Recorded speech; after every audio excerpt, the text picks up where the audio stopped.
Hello, students. Good evening. Welcome to Excel Academy's YouTube channel. This is Ramcharan. You might have seen few of my videos on the channel, and you might be following us very regularly on our channel. Let me just take a few minutes to introduce the faculty members who are associated with Excel Academy. To begin with, we have Miss Madhuri Welling. She is the English teacher. She teaches the business communication part of CSEET. Then we have Mr. Vishwas Krishna. He teaches the logical reasoning part. One of the very accomplished teachers when it comes to logical reasoning.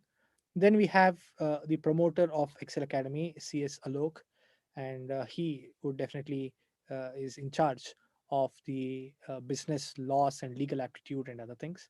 Then we have Professor Ponnamma MN, a very highly experienced hand, and she teaches the Vivavos part of it, which is for 30 marks in paper number 4.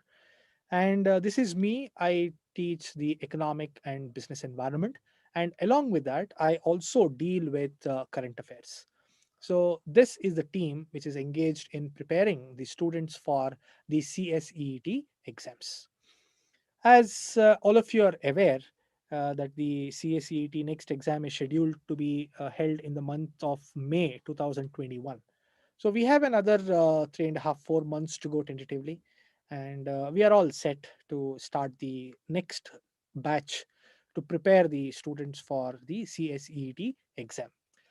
You might be knowing that before CSEET, we had something called the CS Foundation, and CS Foundation has been replaced by CSEET. The last set of CS Foundation exams happened a couple of weeks back, and the results were out today. And it's very heartening to see one of our students who learned CS Foundation with us has secured 24th rank at the All India level. He has scored 310 plus marks. So it's a wonderful achievement by him. We all are very glad and proud of him. He made us really proud, and we congratulate him. So it goes to show that when you prepare in the right direction, when you have that right focus, it is definitely possible. There are a lot of other students who have got 280, 290, 300, and all that, and they have done extremely well. They have achieved a real nice task. So it is a moment of pride for all of us, and we take pride because they are our students at the end of the day, and it's very nice to see. It's heartening to see our students come out in flying colors. So anyway, the sale for the next exam has already started. The next batch has already started, and it ends on 24th of Jan. So you just have to fill out a Google form, and the link of the form is in the description of the video.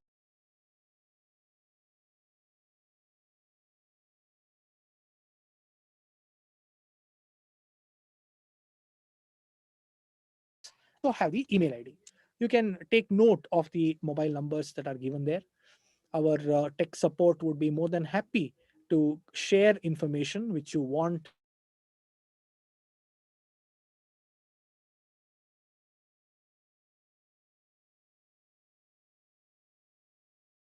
we have, and we also have something called the daily mentorship program. Basically, a group will be formed of the students who join the batch, and that group will be fed with the most relevant information that every student attempting CSEET should know. That's how we do it. So you are kept updated, and your knowledge level, both in terms of subject as well as in terms of the examination, should be updated. That's what we ensure. So when that is done, you can relax, focus on your studies, and make sure that you clear CSEET exams in the first attempt. That's very important. Whenever you clear a professional level examination in the first attempt, it leaves you with a lot of confidence. When you go to the next level, they generally tell that you'll be brimming with confidence, and that should help you to do really well.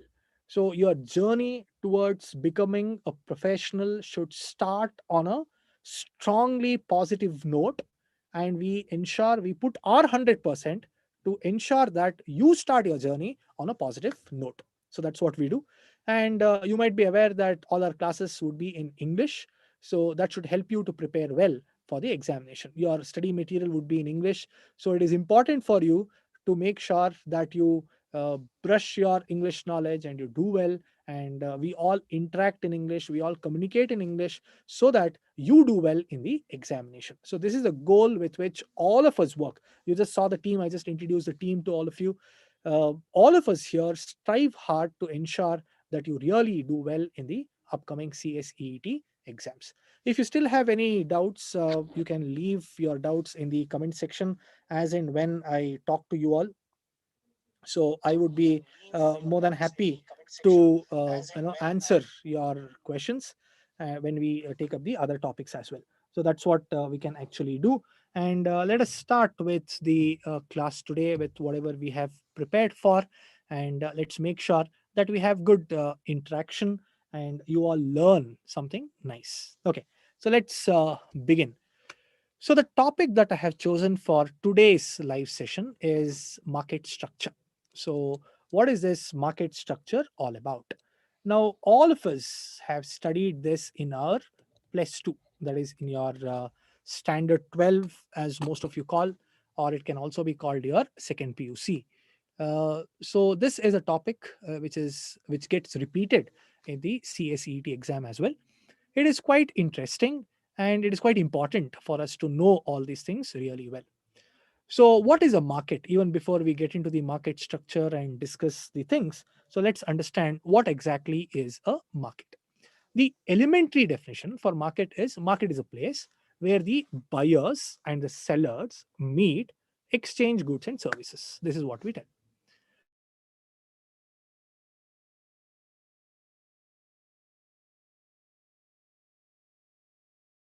So, have companies like Amazon which have become household names today. So, in this kind of a scenario, the seller and the buyer meeting tangibly or physically is not required at all. Things have completely changed. So, there is an intangible interaction that can happen between the buyer and the seller, and still the whole activity of sales can take place. So, we need to modify the definition of the word market a little.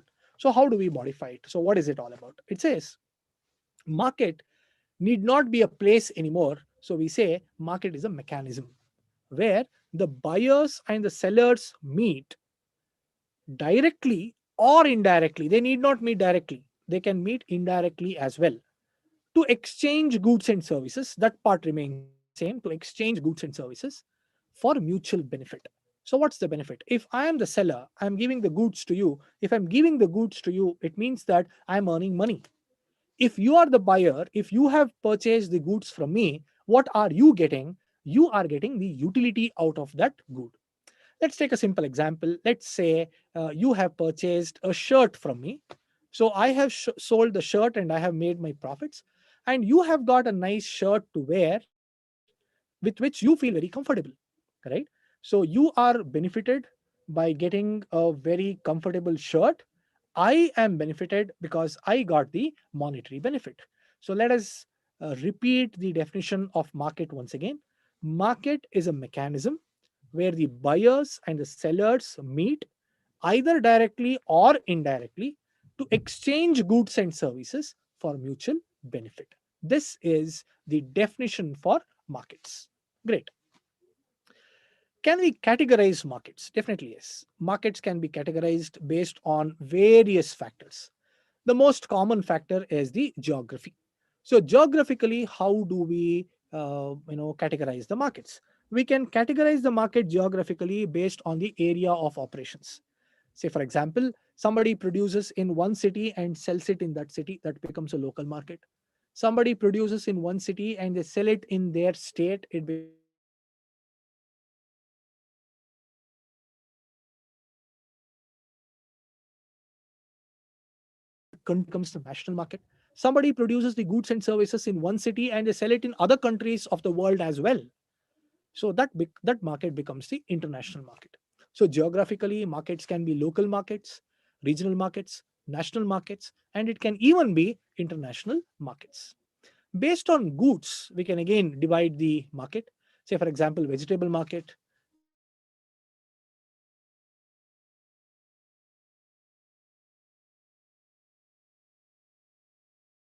Vegetable market deals primarily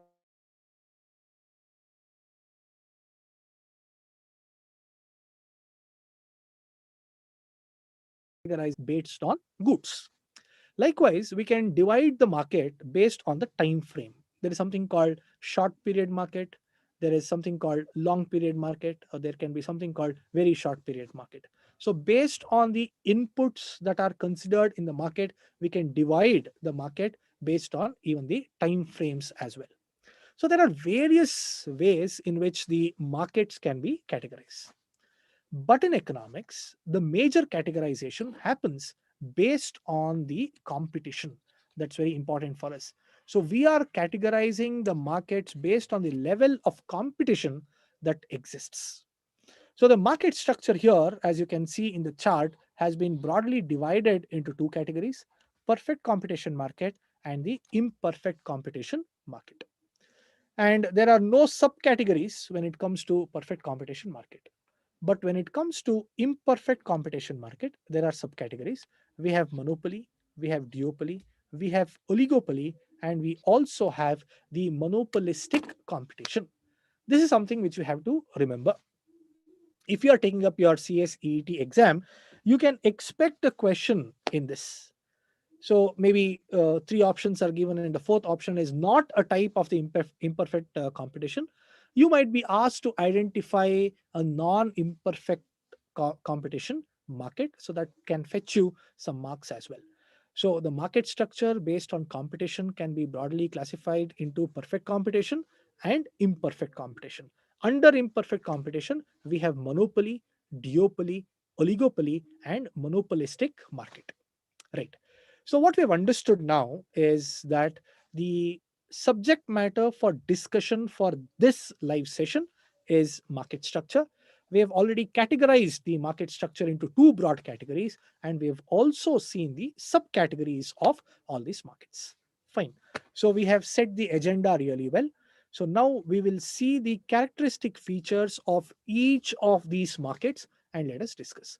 I would need another 20 minutes or so. If you can stay with me for the next 20 minutes, we can ensure that we learn this concept really well. Now, before I proceed ahead, let me just repeat this. Our next batch for CSEET May 2021 would commence very shortly, and the sale has begun. If you are interested, you can contact us. The phone numbers are there on every slide, so you can contact the support team and they will help you to register, or you can fill in the Google sheet, which is the link for which is given in the description. Fill up that sheet and we will get back to you and give all the relevant information that you are looking for. Right. So let us proceed ahead. Before that, are there any questions that are asked? No, as of now, there are no questions that are popping up. If you have any questions related to whatever we are discussing, you are free to leave your questions in the comment box so that we can take up that and we can discuss. Right. Let's proceed ahead. Here we have the set of characteristic features of perfect competition market. In a perfect competition market structure, there are large number of buyers and large number of sellers. This is one of the most important characteristic features of the perfect competition market. There are a lot of people who sell and there are a lot of people who buy. The products on the markets are homogeneous. What is the meaning of the word homogeneous? Homogeneous means every producer or every seller in the market will have very similar type of goods and services. This is what they do. Say, for example, somebody is selling a digital pen like this. From seller number 1 to seller number 1000, everybody will be selling a pen which is very, very similar to this, which is homogeneous. Color will be same, features will be same, the dimension will be same, the nib will be same, performance will be same, everything will be same. So that's the most important and the primary feature of the perfect competition market. Every good or service that is produced is identical in nature. Next point. All firms only have the motive of profit maximization. Now we just saw there are large number of buyers and large number of sellers. And what is it that everybody are focusing at? Everybody are focusing at increasing their profits. They all want to increase their profit levels. So that's the next characteristic feature related to perfect competition market. There is free entry and exit from the markets, and there are no barriers. Anybody who wants to enter this market can enter. Anybody who wants to exit the market can exit. Nobody stops anybody from entering. Nobody is stopped from leaving the market. So there is free entry, free exit, absolutely no barriers.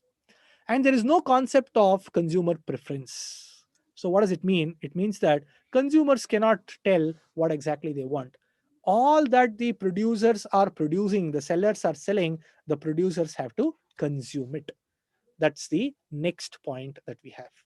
So these are some of the characteristic features that we should know about the perfect competition market. Generally, the most common question that is asked by students with respect to perfect competition market is, does it exist in reality? I am not perfect. I'm to an extent sure that you are not perfect. When you are not perfect, when I am not perfect, it is quite evident that the society is not perfect. When societies are not perfect, countries are not perfect. When the countries are not perfect, the world is not perfect. When we are living in an imperfect world, can we expect a perfect competition market? No. There is nothing in the world that is perfect. Then from where do we get this perfect competition market? We don't get it. It's a theoretical market, it's a mythical market, it is a market based on assumptions. Then why are we even discussing this? We are discussing this simply because we have a goal that we have set for themselves. The day we decide to become perfect, these are the features that should be present in the market to ensure that there is a perfect competition market. That's why we study this. It's a theoretical market. Right. The next type is the monopoly market. From perfect competition market, we are moving to the imperfect competition market. So in the imperfect competition market, we have the monopoly market. So what is this monopoly market all about? So you can see this here. Mono, let's divide this word, mono, and this is poly. So mono means one, mono means single, right? And what is poly all about? Poly means competition. So single player competition. The question that arises is, if there is only one player, will there be competition? There is no competition. So in a monopoly type of market structure, there is only one seller, and so a single firm will control the entire market. Let's take the same example of this digital pen. Say there is one producer named X, and he is the only one who will be producing this good. Nobody else produces this kind of a digital pen. So this market is monopolized by one seller, and it becomes a monopoly market. In India, before 1991, we had many such monopolies. For example, for life insurance, we had only one company, and that company was Life Insurance Corporation of India. When we wanted the telecommunication services, we had the BSNL. When we wanted the railway service, we had the railways. Even to this day, railways continue to monopolize the railways, and we don't find any private players plying the trains in the country. But we have a lot of life insurance companies. There are some 27 companies which operate in the life insurance sector. And when it comes to the telecommunication industry, we have Airtel, we have Vodafone, now it has become V, and then we have BSNL, we also have Geo. Geo has completely changed the way in which the telecommunication industry of the country works. So, what is monopoly? Monopoly is a market structure. It is definitely an imperfect market structure where there is only one player, and that player supplies the goods and services for everybody else. Right. The other features that we have to remember while discussing monopoly is, if there is only one player, why are others not entering? There are huge barriers that the player erects, which will stop others from entering the markets. So the barriers can be political in nature, it can be legal in nature, it can be capital in nature, it can be technological in nature. So there are various barriers which the player can establish, which stops others from entering, and he continues to operate all by himself. So that is the monopoly market for us. Another very commonly asked question is there a chance where a monopoly market player would never incur loss? No, it is possible. How is it possible? Say, for example, I told you, say there is one producer for this digital pen, and he is company X. So if at all anybody in the world wants to buy the digital pen, they have to go to the supplier X. But we can decide never ever to use a digital pen. If we do that, what happens? If we reject this entire good, then this company would definitely incur loss. So there is a chance where the monopoly market player can also incur loss, right? So this is about the monopoly market. Let's move to the next type of market, and the next type of market that we have is the duopoly market. So, what is this duopoly? Again, let us divide this word into two parts. One is duo, and the other part is poly once again. So, what does it mean? So, duo means two, and poly is again competition. Now, let's understand this. Does that mean there are only two players? No, there are quite a number of players who operate in the market, but there are two very dominant players. Can you give an example? Is the question if you want to ask me. The best example and real example for this is the Pepsi and Coca Cola. There are hundreds of cool drink manufacturing companies in the country, absolutely no doubt about it, correct? But the top players who hold 95% plus market share are Pepsi and Coke. Coke is present in more than 150, 160 countries. So you can just imagine. Coca Cola is no more identified as an MNC, it is identified as TNC.